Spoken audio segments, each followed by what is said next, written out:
Tout d'abord, j'aimerais m'excuser pour l'éclairage relativement sombre et minable de cette vidéo. On se trouve dans un format d'improvisation totale et en l'occurrence, j'ai pas eu le temps, en tout cas, j'ai pas vraiment la volonté de vous sortir les spots comme d'habitude. On verra bien où cela nous mène. Vous devez savoir que les conseils contenus dans cette vidéo ne représentent pas une vérité arbitraire applicable à tous, loin de là. En matière de craquage, de grignotage et de relation à l'alimentation, chaque personne, chaque individu est foncièrement unique et différent. Dans cette dimension, il est absolument impensable de dispenser des conseils, des recommandations, soi-disant fonctionnels. L'objectif partant de ce postulat est donc d'avoir un angle d'approche le plus généraliste possible, que chacun pourra s'approprier pour l'adapter à sa convenance et en fonction de la réalité de son quotidien. Il s'agit ici d'un point de levier sur lequel je vous incite fortement à méditer. En nutrition comme en psychologie, puisque c'est ce dont il s'agit, la personnalisation et l'adaptation doivent être au centre de tous vos intérêts. Vous êtes unique et agir sans tenir compte de cela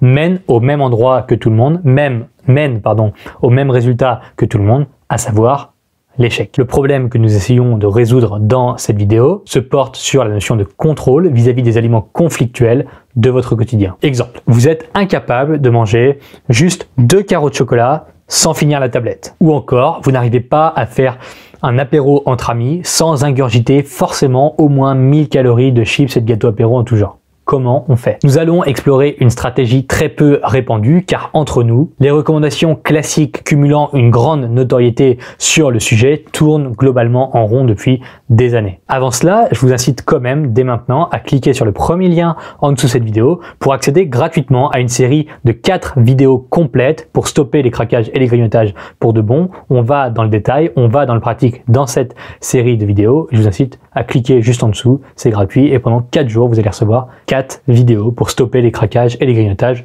pour de bon. Passons donc à notre sujet maintenant. Vous n'êtes pas capable de faire dans la demi-mesure. Impossible pour vous de manger 3 bonbons sans finir le paquet. Impossible de manger juste 2 parts dans votre pizza sans finir la boîte complète. C'est très commun. En règle générale, on vous donne 2 solutions face à cela. Quand vous évoquez ce problème avec des spécialistes ou pas d'ailleurs, quand vous dites c'est horrible, j'arrive pas à me forcer à manger juste 3 bonbons, je suis obligé de finir le paquet. J'arrive pas à manger juste 2 gâteaux, je suis obligé de tout finir. À chaque fois, on va vous donner grossièrement 2 conseils, 2 solutions. La première étant, si tu n'arrives pas à te contrôler, si tu n'arrives pas à ne pas manger de bonbons sans finir le paquet, si tu n'arrives pas à ne pas manger de gâteau sans finir la boîte, si tu n'arrives pas à ne pas manger quelques chips sans finir à nouveau le paquet, eh bien, éloigne-toi de ces aliments. N'en achète jamais, fais en sorte de ne jamais te trouver en face de ceci. En bref, bannis complètement tes aliments favoris pour éviter de faire des craquages à cause de cela. Sur le papier, c'est plus ou moins ok, c'est plus ou moins viable. Si vous n'avez pas de chocolat chez vous, vous ne craquerez pas sur la tablette de chocolat entière. Pourquoi pas? En pratique, c'est moins bon parce que vous aimez le chocolat. Et pourtant, on vous demande de le bannir purement et simplement de votre vie. Dans quel but? À quoi bon? Est-ce que vous voulez vraiment que ça arrive? Purement et simplement, ne plus manger de chocolat. Vous voulez ça? Non, je crois pas. Donc, c'est là que la solution a déjà ses limites. Le souci secondaire, voire même principal pour certains, c'est que vous n'allez pas aller vivre reclus dans une grotte profonde, isolée de toute civilisation. Il y aura forcément des situations de votre vie où vous allez vous retrouver confronté à ces aliments bannis. En l'occurrence, si vous empêchez formellement quelqu'un d'avoir accès à quelque chose, donc ça peut être vous avec le chocolat ou les chips, les gâteaux, et que cette personne va donc se retrouver en confrontation directe avec ce qui est interdit, sa réaction principale sera de franchir la barrière pour y accéder parce qu'elle a été frustrée pendant trop longtemps pour pouvoir se retenir. Donc la première solution n'est pas viable. La seconde solution consisterait à simplement accepter que les craquages et les grignotages font partie intégrante de votre vie, que c'est normal, ça fait partie de votre quotidien, de votre personnalité, et donc qu'il faudrait plus ou moins les accepter. Ne jamais culpabiliser, ne jamais s'y opposer, ne pas chercher à en sortir parce que c'est peut-être votre volonté inconsciente et que vous nageriez à contre-courant si vous essayez d'arrêter. C'est donc la deuxième solution et à mon avis, elle est basée sur des arguments qui sont complètement bancals. L'acceptation complète de votre personnalité et de votre volonté inconsciente n'est certainement pas valable. Si les craquages et les grignotages produisent chez vous des réactions négatives. Il est très probable qu'il y ait mieux à faire que de juste les accepter et continuer à vivre dans ce tiraillement de négation constant. Donc il y a mieux à faire que de juste accepter vos incapacités comme étant normales et faisant partie intégrante de vous. Si quelqu'un est en souffrance et veut se sortir d'une relation conflictuelle, d'une relation négative à l'alimentation, je ne suis pas certain que la réponse la plus adaptée, la réponse qui corresponde à ce que cette personne a besoin d'entendre, soit juste accepte de souffrir, c'est ta personnalité, c'est ta volonté, c'est comme ça. Accepte-le. Maintenant, c'est les deux solutions principales qui sont mises en avant pour sortir des craquages et des grignotages alimentaires. La première étant donc de bannir arbitrairement et pour de bon certains aliments qui sont donc conflictuels, et la seconde étant de juste accepter de faire des craquages et des grignotages constants. Dans la mesure où l'une de ces solutions semble correspondre à ce que vous attendez, à ce que vous voulez poursuivre, je vous incite fortement à quitter cette vidéo parce que mon credo s'éloigne largement de tout cela et ce que l'on va voir par la suite s'éloigne très franchement de ces deux solutions. Inspectons donc une nouvelle possibilité qui est ma proposition par rapport à cela. On va s'attarder davantage sur la récurrence de vos craquages alimentaires. Quelque chose que vous adorez inconsciemment et que nous adorons tous en tant qu'êtres humains, c'est la prédictabilité des événements. L'idée occidentale de l'imprévu, de fuir la routine, de vivre dans la nouveauté permanente est avant tout une idée poussée par l'économie de la consommation. Anthropologiquement, la stabilité semble bien plus appréciée que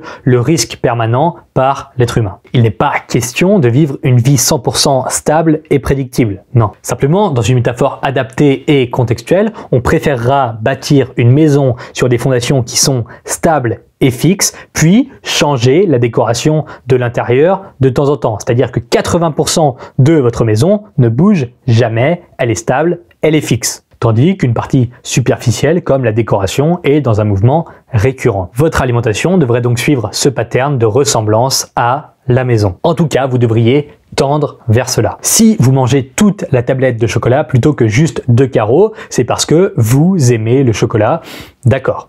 Mais vous avez aussi peur inconsciemment que demain la tablette ne soit plus là, donc il faut vite la manger. Vous avez peut-être peur que quelqu'un d'autre la mange, que s'emplir de cet aliment délicieux qu'est le chocolat apportera des émotions positives pour combler votre stress négatif, pour combler un tas d'émotions négatives qui vous poussent à manger cette tablette de chocolat entière. Bref, il y a encore plein d'autres facteurs, c'est multifactoriel et très complexe. Le point de levier concernant la peur de louper une opportunité se profile alors. Je vais manger toute la tablette de chocolat pour être sûr de ne pas louper l'opportunité de manger mon chocolat. Je vais tout manger aujourd'hui et demain je retourne à mes bonnes habitudes, donc ça n'est pas la peine que je me limite à 2 carreaux puisque maintenant j'ai commencé, autant tout manger, demain promis je retourne dans le droit chemin. Voilà donc la proposition que j'ai à vous faire. Et si vous aviez la garantie certaine que demain, les 2 carreaux seront là pour vous, qu'ils vous attendront. On est sûr à 100% qu'ils seront disponibles, si vous aviez cette garantie. Et si, pour aller plus loin, ces 2 carreaux faisaient partie intégrante de votre alimentation quotidienne. Et si, plutôt que de les représenter comme étant des entorses à votre diète, des craquages à votre diète, ils représentaient des béquilles à votre alimentation. La perspective nous pousse alors dans l'idée que le chocolat n'est plus de la nourriture malsaine, n'est plus un aliment tampon réactionnel à vos émotions négatives. Et par conséquent, que la tablette ne doit pas forcément disparaître au plus vite. Voici donc ce que vous pourriez faire. Quelle que soit votre humeur, quelles que soient vos envies, vos sentiments, vos émotions, votre niveau de stress, votre faim, tous les jours, vous allez vous octroyer 200, 250, 300 calories en provenance de vos aliments dits malsains préférés. Ainsi, que vous soyez plein de motivation pour bien manger ou pas, le chocolat ou n'importe quel autre aliment n'aura plus une image négative de craquage dans votre esprit. Et donc on se retrouve dans la situation suivante. J'ai mangé du chocolat et c'est bien, ça fait partie intégrante de ma journée alimentaire. Les 200, 250 ou 300 calories de chocolat font partie de ma journée alimentaire. C'est-à-dire que si je les mange, j'ai réussi ma journée, j'ai tenu mon engagement, j'ai réussi à atteindre mes objectifs alimentaires. Ainsi, je n'ai plus aucune raison valable alimentaire de manger la tablette entière. Demain, j'aurai à nouveau le droit à 5 carreaux, donc pas grave, je n'ai pas peur ce soir de ne manger que 5, puisque demain j'aurai à nouveau le droit à 5 carreaux, et puis le jour d'après j'aurai aussi le droit à 5 carreaux, et puis la semaine suivante pareil, et toujours pareil. Donc cette peur qui consistait à croire que demain je n'aurai peut-être plus de tablette, donc autant tout finir ce soir, elle n'existe plus. L'espèce de coup d'opportunité qui nous fait croire que bon, de toute façon j'ai tout gâché, j'ai mangé 3 carreaux ce soir, autant finir la tablette, eh bien ça disparaît aussi, puisque demain j'aurai à nouveau le droit à 5 carreaux et le jour d'après aussi. Donc on vient de retourner une situation qui était a priori négative à votre avantage. Vous venez de détruire le circuit de dopamine affilié au réconfort procuré par cette nourriture. Par conséquent, vous devrez trouver une solution pour justifier vos craquages avec des excuses bien plus bancales que « j'ai mangé la tablette entière parce que c'est un aliment banni et ça me frustre ». Cette excuse n'existera plus pour vous. Voilà donc la possibilité que je voulais vous exposer. Elle est envisageable et elle fonctionne pour beaucoup de monde. Elle doit évidemment être adaptée à vous, à votre vie, aux aliments que vous mangez, aux quantités de nourriture auxquelles vous avez le droit, en fonction donc de votre objectif physique, mais globalement, ça vaut le coup sérieusement de s'y pencher. C'est bien plus palpable et mesurable que de juste vous dire acceptez les craquages, c'est normal, ou bannissez le chocolat, c'est horrible. Non, la vie sans chocolat ou la vie sans votre aliment préféré, c'est assez inintéressant quand même, on va pas se le cacher. Si vous êtes donc sujet au craquage et au grignotage, je vous incite fortement à essayer cela. Et évidemment que parfois vous dépasserez les bornes, ça n'est pas parce que Maël vous a dit oui tu peux manger 5 carreaux de chocolat que vous n'allez pas parfois en manger 7 ou 8. Bien sûr que vous allez dépasser les bornes. Et alors, quand vous avez appris à colorier, quand vous étiez petit, vous dépassiez très souvent des lignes.